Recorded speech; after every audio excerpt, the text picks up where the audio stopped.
வணக்கம் எனதன்பு சிவனாசி YouTube channel பக்தர்களே, உங்கள் அனைவருக்கும் என் இனிய வணக்கங்கள். சிவபுராணம் பகுதியில் இன்று நாம் ஜோதிர்லிங்கங்களின் விவரங்களை பற்றி தான் பார்க்க போகிறோம். நைமி சாரண்யவாசிகளான முனிவர்களுக்கு சூதர் மேலும் சிவ மகாத்தியத்தை கூறத் தொடங்கினார்.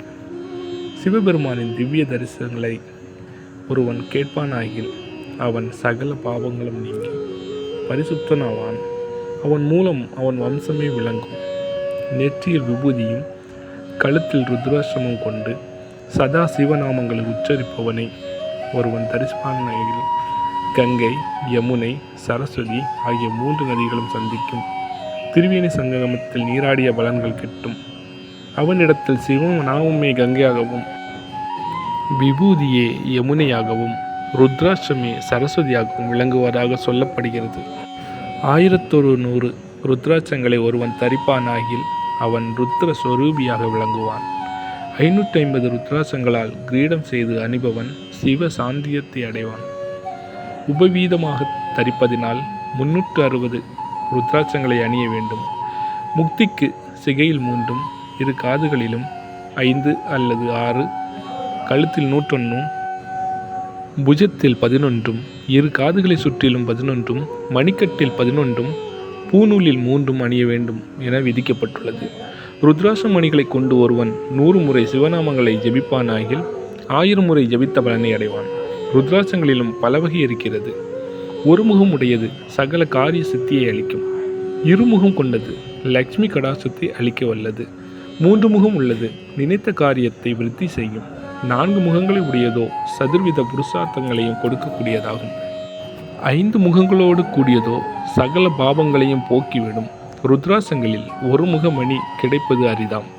அப்படி கிடைக்கும் பட்சத்தில் அது இளந்தம்பளவு அளவு இருக்குமானால் சுகம் அதிகமாகும். நெல்லிக்காய் அளவாக இருந்தால் துக்கங்கள் நீங்கும். கடலை அளவு உள்ளது மிகவும் விசேஷமானது. இம்மியில் சகல போகங்களையும் மறுமையில் மோசத்தையும் கொடுக்க வல்லது. குன்றுமணி அளவு உள்ளது காரிய சாதகம் செய்யும். ருத்ராட்சங்களை அணிய விரும்புவன் அவற்றை பொருள் கூடத்தே பெற வேண்டும். பிறரிடமிருந்து தானம் வாங்கக்கூடாது. பணம் கொடுத்து வாங்க சக்தி இல்லாதவன் தன் புண்ணியத்தை தத்தம் செய்தவாறு பெற வேண்டும். ருத்ராட்ச மாலை அணிந்தவனை பார்த்தால் பூத பிரேத பிசாசங்கள் ஓடும். ருத்ராட்ச மகிமையை சொல்லி வந்த சூதர் அடுத்து ஜோதிர்லிங்கங்களை பற்றி கூறத் தொடங்கினார். ஜோதிர்லிங்கங்கள் 12 உண்டு. சௌராஷ்டிரத்தில் சோமநாத லிங்கம் இருக்கிறது. ஸ்ரீ சைலத்தில் உள்ள லிங்கத்துக்கு மல்லிகார்ஜுன லிங்கம் என்று பெயர். உஜ்ஜயினியில் மகாகால லிங்கமும் ஓங்கார லிங்கமும் இருக்கின்றன. ஹிமோத்திரியத்தில் கோதார லிங்கம் உள்ளது. டாகினியில் பீமசங்கர லிங்கமும், காசியில் விச்சேஸ்வர லிங்கமும், கோதாவரி தீரத்தில் திரியம்பக லிங்கமும், சிதாபுரத்தில் வைத்தியநாத லிங்கமும் இருக்கின்றன. நாகேஸ்வர லிங்கம் தார்காவனத்திலும், ராமேஸ்வர லிங்கம் சேதுவிலும், மகாராஷ்டிரத்தில் உள்ள வெரூலில் கும்மேச்ச லிங்கமும் உள்ளன. ஜோதிலிங்கங்கள் 12 பெயரையும் எவனொருவன் விடியற் காலத்தில் எழுந்திருந்து பயபக்தியோடு ஜபிக்கிறானோ அவன் பாவங்களிலிருந்து விடுபட்டு காரிய சித்தியை அடைவான். இவற்றை பூஜிப்பவர்கள் பிறவி ஒளிந்து பகவானின் சன்னிதானத்தை அடைவார்கள். மனத்தால் நினைத்தாலே பாவங்கள் விலகக்கூடிய பஞ்சபூதலிங்கங்கள் 5 ஆகும். காஞ்சிபுரத்தில் பிருத்திவிமயமான ஏகாம்பர லிங்கம் இருக்கிறது. காவேரி தீரத்தில் உள்ள ஜம்புகேஸ்வரத்தில் அப்புமயமான ஜம்புகேஸ்வர லிங்கம் உள்ளது. அக்னிமயமான அருணாச்சல லிங்கம் அருணாச்சலம் எனப்படும் திருவண்ணாமலையில் இருக்கிறது.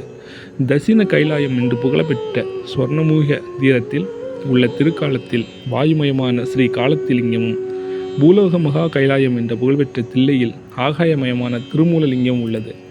இவ்5 லிங்கங்களின் பெயரை கேட்டாலும் சொன்னாலும் மனத்தில் நினைத்தாலும் அப்போதே அவன் புனிதமடைகிறான் என்று சொல்லும்போது கண்ணார கண்டால் பலனை விவரிக்க வேண்டுமா? ஜோதிர்லிங்கம் 12 உபலிங்கங்கள் உண்டு. சோமநாத லிங்கத்துக்கு உபலிங்கம் மஹீ நதி சமுத்திர சங்கம தீரத்தில் உள்ள அந்த கேசலிங்கமாகும்.